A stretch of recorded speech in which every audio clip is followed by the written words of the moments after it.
سلام عليك يا ربي عشان ودرني يا رسول الله.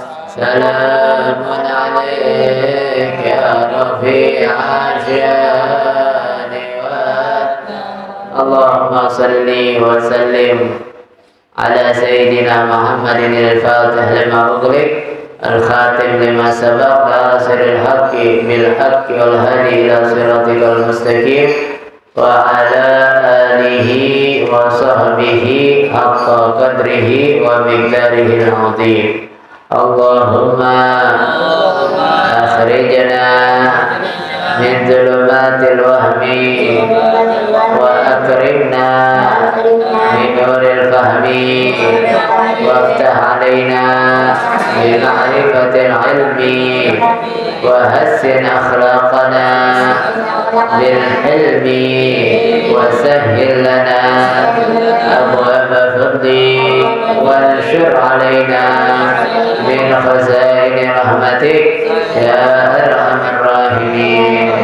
سبحانك لا علم لنا إلا ما علمتنا إنك أنت العليم الحكيم. رب اشرح لي صدري ويسر لي أمري واحلل عقدة من لساني يفقهوا قولي بجاه النبي وصحبه وآله أما بعد. Yang sama kita muliakan dan kita hormati pimpinan Yayasan Al-Khairiyah Bapak Haji Abdillah beserta keluarga. Kita doakan panjang umur, sehat afiat, dijauhkan dari segala penyakit zahiran wa batinan. Amin. Amin ya rabbal alamin. Yang sama kita muliakan Ustadz Septian Zahari dan segenap jamaah Majelis Ta'lim Miftahul Jannah yang dimuliakan oleh Allah Subhanahu wa taala. Alhamdulillah, kita bersyukur pada Allah Subhanahu wa taala pada malam hari ini kita berkumpul kembali menghadiri majlis rutinan kita, majlis malam Sabtu, yaitu majlis Miftahul Jannah, yang semoga duduk hadirnya kita di majlis ini menambah keberkahan dalam hidup dan kehidupan kita sehari-hari. Amin. Amin ya rabbal alamin.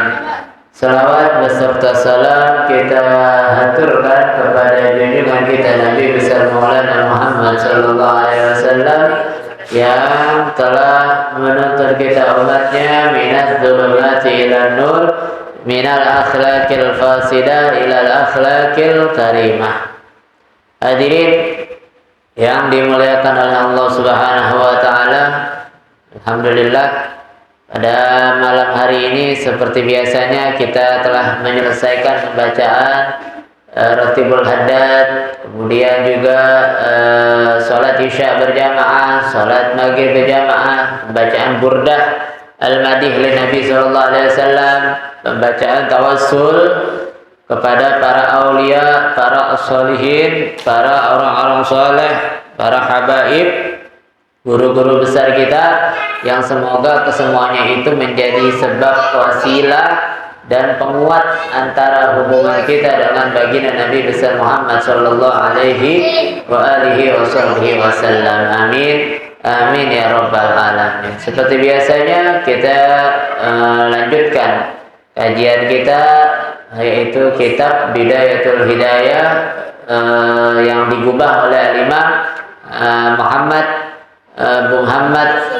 bin Ahmad Al-Ghazali At-Tusi, sampai kepada Al-Qismul Awal Fit Ta'at Adabul Imamah wal Qudwah, masih membahas tentang adab-adab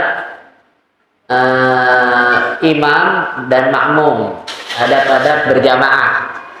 Bagian pertama ibadah, sampai kepada wala yakhussu al-imamu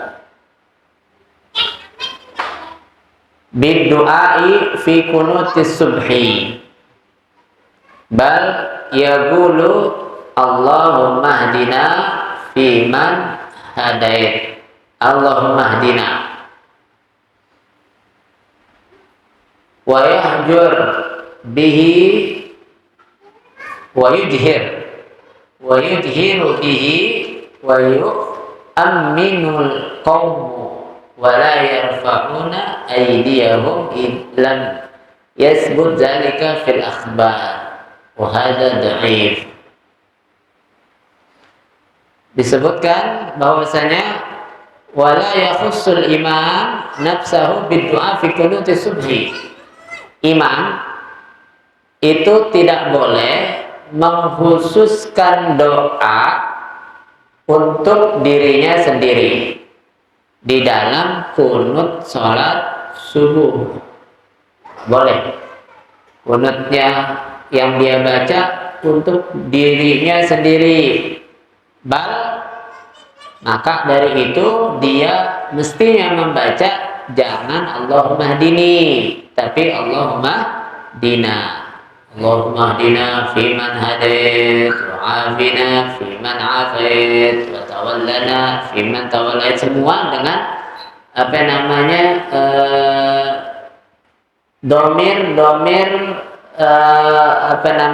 untuk dirinya dan selainnya, atau domir nahnu, begitu.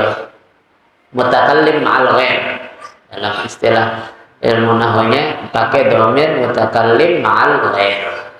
Jadi pakai domir na, begitu. Jangan pakai ni, karena biasanya untuk mutakallim ma'al ghair dengan kalimat na, begitu. Jangan Allahumma hdini, tapi Allahumma hdina fiman hadait. Sebab disebutkan di dalam hadis Nabi SAW, riwayat Imam Tirmizi, la ya'ummu abdul qauman fayakhussu nafsahu bida'watin dunahum fa in fa'ala dhalika faqad khanahum. Tidaklah seseorang itu menjadi imam pada satu kelompok dan dia berdoa untuk dirinya sendiri tanpa mendoakan yang lainnya. Jadi tidaklah seorang hamba, artinya jangan kamu kalau mau jadi imam jangan doa untuk diri kamu sendiri, jangan doa khusus untuk diri kamu sendiri, tapi doain untuk yang lain. Fa in fa'ala faqad khanahum. Nah, kalau ada imam yang berdoa untuk dirinya sendiri, artinya dia mendoakan tanpa domir mutakallim ma'al ghair, maka itu imam adalah faqad khanahum, dia udah khianat, mengkhianati jamaahnya, mengkhianati daripada makmum-makmumnya, begitu. Jadi hal yang semacam itu mengurangi daripada pahalanya, bahkan menjadikan hal tersebut makruh atau tidak disenangi oleh Allah Subhanahu wa ta'ala. Sebagian ulama mengatakan hanya di kunut saja, selain kunut boleh. Namun yang pendapat yang kuat, walaupun di selain kunut kita lagi doa sama-sama, berdoa sama-sama, kemudian ternyata imamnya mendoakan untuk dirinya sendiri, misalnya Rabbi firli wali walidayya warhamhuma kama rabbayani shaghira, yang mengaminkan banyak padahal, tapi doanya dia Rabbi firli, ya Allah ampunkan saya, warhamni, rahmati saya, ampunkan kedua orang tua saya juga, kasih sayangi kedua orang tua saya. Buat dia doa, begitu lagi doa, maka yang semacam ini juga termasuk dia berkhianat kepada makmum yang lainnya. Maka kita kalau mau doa adalah doa sama-sama. Rabbi fir rabbana fir lana wa li walidina warhamhuma kama rabbayana shighara, begitu. Doa yang paling afdal adalah doa yang ada di dalam Al-Quran, begitu. Kita menukil atau mengambil, menjiplak doa yang di dalam Al-Quran kita pakai. Itu doa yang paling afdal. Kemudian selanjutnya doa yang diajarin oleh Nabi Muhammad. Ini juga doa yang terafdal. Baru setelah itu doa-doa yang diajarin sama guru-guru kita, ulama-ulama kita. Terus saya nggak mau ngikutin Al-Quran, saya nggak mau ngikutin hadis, nggak mau ngikutin ulama, saya mau doa sendiri aja. Gimana? Boleh apa enggak? Boleh-boleh aja. Nggak apa-apa. Doa saya mau nih pakai bahasa Indonesia, boleh apa enggak? Boleh, nggak apa-apa. Mau pakai bahasa Jepang, boleh juga. Mau pakai bahasa isyarat, begitu, boleh juga, nggak apa-apa. Begitu. Jadi doa bebas, mau pakai bahasa apapun bebas. Cuma yang lebih afdal dengan bahasa Arab, dengan bahasa Al-Quran, bahasa Nabi Muhammad, atau bahasa para ulama. Nah, karena doa ini penting. Doa silahul mu'min. Doa ini adalah senjata pamungkasnya orang-orang mukmin. Senjata pamungkasnya orang-orang mukmin. Kita mungkin dizolimi, kita nggak bisa melawan. Kita mungkin diserang, tidak bisa membalas. Maka senjata pamungkas kita adalah doa kepada Allah Subhanahu wa Ta'ala. Bahkan semua amal ibadah kita itu adalah poin pentingnya atau intinya adalah doa. Semua ibadah kita intinya doa. Haji, zakat, puasa, semua intinya doa. Bahkan sholat itu menurut lugatan, menurut bahasa adalah sholatu ad-doa. Sholat itu ya doa isinya semuanya. Makanya ada Nabi katakan dalam hadisnya, ad-doa mukhul ibadah. Doa itu adalah intisari daripada ibadah. Intisari. Ini doa. Nah, kalau doa itu dari Al-Quran, kalau Al-Fakir sendiri lebih condong kalau doa yang kita nukil dari Al-Quran itu jangan kita rubah-rubah. Jangan kita rubah. Misalnya di Al-Quran disebutkan Rabbi habli minas sholihin. Ya udah, jangan kita rubah. Jangan kita rubah Rabbana hablana Rabbi habli minas sholihin. Rabbana hablana minas sholihin. Bisa dirubah-rubah. Kalau emang itu nggak cocok untuk dibaca bersama-sama, ya jangan dipakai. Dipakainya kita doa sendiri aja. Rabbi habli minas sholihin. Atau banyak lagi doa-doa di Al-Quran yang itu hanya menunjukkan untuk diri sendiri. Begitu, untuk diri sendiri. Dan ada juga yang di dalam Al-Quran memang itu menunjukkan untuk rame-rame. Rabbana zalamna anfusana wa illam taghfir lana wa tarhamna lanakunanna minal khasirin. Itu bisa cocok buat rame-rame. Begitu. Jadi kalau emang itu adalah domirnya tidak untuk rame-rame, kalau Al-Fakir sendiri lebih condong untuk tidak merubah daripada kalimat di dalam Al-Quran.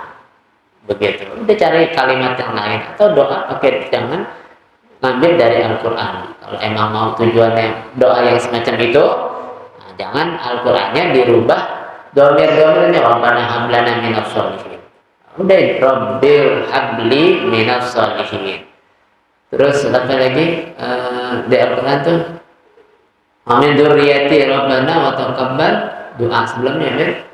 Rabbana Rabbi'alni muqimas shalah wa min dzurriyyati wa taqabbal. Jangan tadi diganti-ganti. Rabbana ja'alna minas salihin minas salihin. Rabbi'alni minal musallin min Rabbi ja'alni muqimas shalah wa min dzurriyyati muqimina shalah. Entar dirubah begitu, muqimis shalah. Begitu dijamakkan. Rabbi ja'alna muqimas shalah, muqimis shalah wa min dzurriyyatina wa taqabbal doa. Gitu. Jadi akhirnya jadi dikhawatirkan malah jadi merubah daripada lafaz di dalam Al-Quran. Yaitu billah sama na'udzubillah. Doa dengan bahasa kita. Dan kalau doa itu harus dengan hati yang hadir. Kita kalau doa harus hati hadir. Harus hatinya hadir khusyuk. Sebab Allah tidak menerima doa min qalbin ghafir. Allah nggak mau terima doa dari hati yang lalai. Hatinya harus hadir. Orang doa harus hadir. Kita kalau minta ya harus minta sama orang. Kita harus fokus sama orang yang kita minta.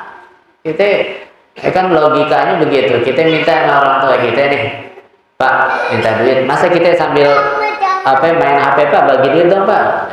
Bapaknya nggak mau ngasih. Begitu. Dan kurang ajar namanya. Kita minta, kita yang butuh sama orang tua kita, tapi kitanya nggak mau lihat wajah orang tua kita, atau sambil ngobrol atau sambil main handphone begitu. Berarti kan kalau doa, terlebih lagi doa karena kita mintanya sama Allah Subhanahu wa taala. Harus dengan hati yang hadir. Minimal kalau kita nggak paham apa yang kita baca, karena itu adalah doa dengan bahasa Arab, minimal kita tahu poin pentingnya, poin-poinnya yang ada di dalam doa tersebut. Kita tahu maksud tujuan doa ini adalah minta husnul khatimah. Maksud dan doa ini adalah minta biar umur panjang. Begitu. Minimal secara global kita hadirkan makna daripada apa yang kita baca. Begitu. Kalau itu dalam bahasa Arab.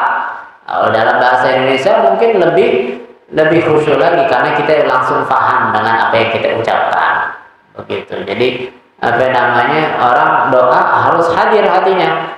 Terus lagi kalau doa harus yakin doanya itu pasti diijabah oleh Allah Subhanahu wa taala. Kita kalau doa minta sama Allah harus yakin semustahil apapun doa yang kita panjatkan, kita harus yakin itu akan diijabah oleh Allah Subhanahu wa taala. Sebab perintahnya begitu. Allah antum muqinuna bil ijabah. Minta sama Allah. Dan kalau udah minta sama Allah, mintanya yakin pasti dikabul. Jangan ragu.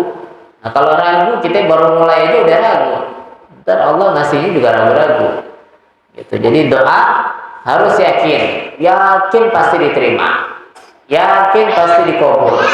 Dan sebisa mungkin doa apapun kita, dengan bahasa apapun doa tersebut, diawali dengan alhamdulillah dan selawat kepada Nabi Muhammad, dan diakhiri dengan alhamdulillah dan selawat kepada Nabi Muhammad. Begitu.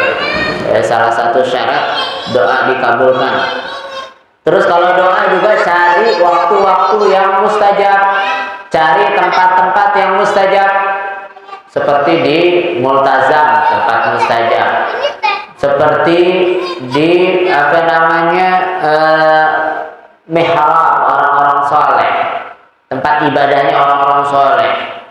Itu juga tempat-tempat yang mustajab. Atau waktu mustajab, waktu sepertiga malam akhir setiap malamnya, terlebih lagi di malam Jumat, atau sore hari Jumat, atau antara duduk dua khutbah, sang khatib berdoa di situ waktunya. Atau waktu mustajab juga bainal azanain, antara azan dan iqamah. Habis azan habis iqamah. Itu juga waktu mustajab doa. Atau indah khatmil Quran, ketika dia khatamkan Al-Quran juga dikabulkan doa. Atau setelah sholat 5 waktu, itu juga waktu yang dikabulkannya doa. Begitu. Jadi cari saat-saat dan tempat-tempat yang dikabulkannya doa, biar doa kita lebih condong untuk diterima. Dan yang lebih terpenting dari kesemua itu, di antara syarat-syarat doa dikabulkan adalah makanan yang halal. Kita doa mau dikabulkan, makanan yang kita makan harus halal. Begitu, makanan yang masuk ke badan kita harus halal. Pakaian yang kita pakai juga harus halal. Kendaraan yang kita pakai juga harus kendaraan yang halal. Sebab Nabi itu di dalam hadis yang panjang, di akhir hadis tersebut Nabi ceritain summa dzakara rajulan ash'asa aghbara yamuddu yadayhi ila sama fayaqulu ya rab wa mat'amuhu haram wa malbasuhu haram wa ghudhiya bil haram fa anna yustajabu lahu.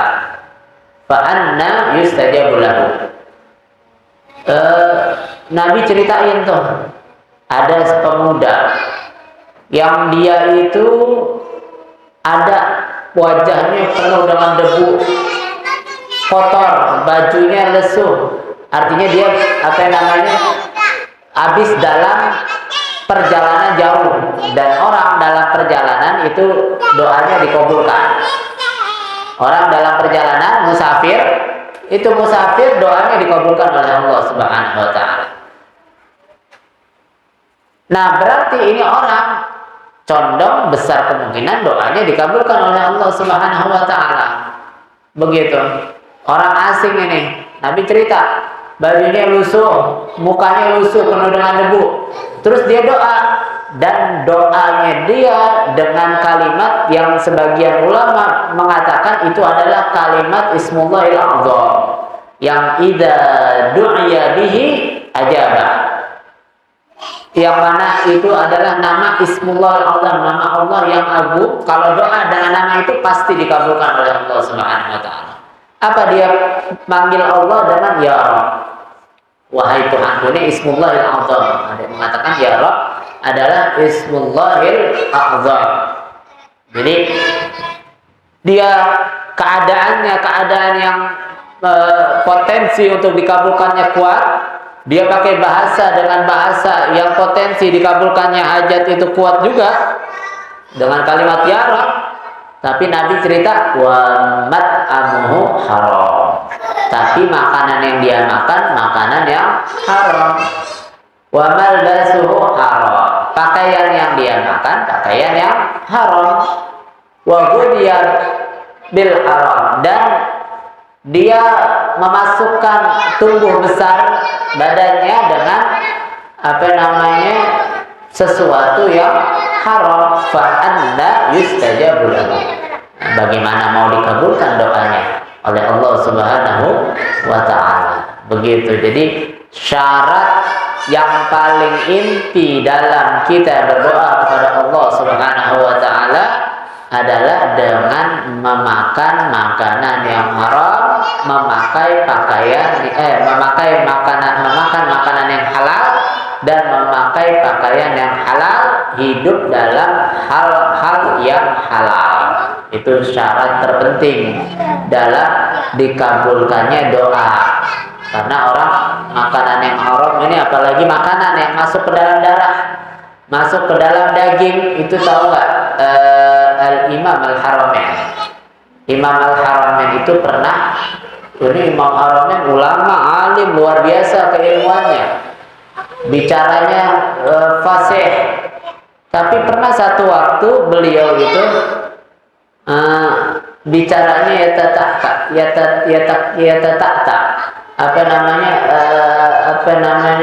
kayak orang gagap gitu. Gitu. Sesekali begitu. Akhirnya ini imam bilang la'allahu min asarir radha'ah. Mungkin ini adalah akibat dulu bekas air susuan yang subhat yang masuk ke dalam tubuh saya. Jadi dulu tuh Imam Haramain masih bayi, orang tuanya keluar, terus di rumah kelihatannya sendiri nih, bapaknya keluar, ibunya ada di mana begitu. Walhasil ini bayi nangis. Nah, bayi nangis, ada budak tetangganya melihat. Budak tetangganya perempuan melihat bayi nangis. Habis itu bayi disusuin sama ini budak. Nah, budak ini kan milik orang. Budak itu milik orang, bukan milik dirinya sendiri, milik tuannya. Jadi apapun yang kita mau ambil manfaat dari budak itu harus izin daripada tuannya. Maka ini budak main susuin aja, berarti ini minum susuan dari miliknya orang tanpa izin. Begitu. Kan kalau kita pikirlah remeh, itu udah pasti dibolehin aja, udah pasti ikhlas-ikhlas aja. Cuma enggak. Habis itu datang orang tuanya, dia lihat, dia ketahui itu tangan daripada orang tuanya dimasukin ke mulutnya, biar ini anak memuntahkan lagi apa yang dia masukin daripada air susuan, sehingga keluar. Sampai-sampai itu digambarkan keluar muntahnya seperti rohnya juga mau ikut keluar dari saking banyak sangarnya untuk mengeluarkan daripada air susuan. Keluar air susuannya keluar. Imam Haramain bilang mungkin ini sisa daripada air susuan yang nggak keluar. Begitu. Kalau sisanya aja itu bikin efek ada efeknya, apalagi yang jelas-jelas makanan yang haram. Makanan minuman susu yang sedikit dan boleh jadi itu kecil kemungkinan untuk menjadi haram, itu ada efeknya, apalagi makanan yang haram. Nabi SAW udah tegesin dengan gamblang, Nabi tegesin man akalal haram asad jawarihuhu sya'a am aba. Orang yang makan haram pasti otomatis jiwa raganya akan niru-niru, akan melakukan hal-hal yang haram, dia mau atau nggak mau, sadar ataupun nggak sadar, secara otomatis. Begitu. Maka kita kalau mau memperbaiki diri, pertama yang harus kita perbaiki pola makannya kita. Pola makannya kita ganti dengan pola makan yang halal. Minuman yang kita minum, minuman yang halal. Walhasil masuk ke badan, jangan masuk ke badan kecuali itu adalah sesuatu yang halal. Terus kalau yang udah masuk ke badan bagaimana?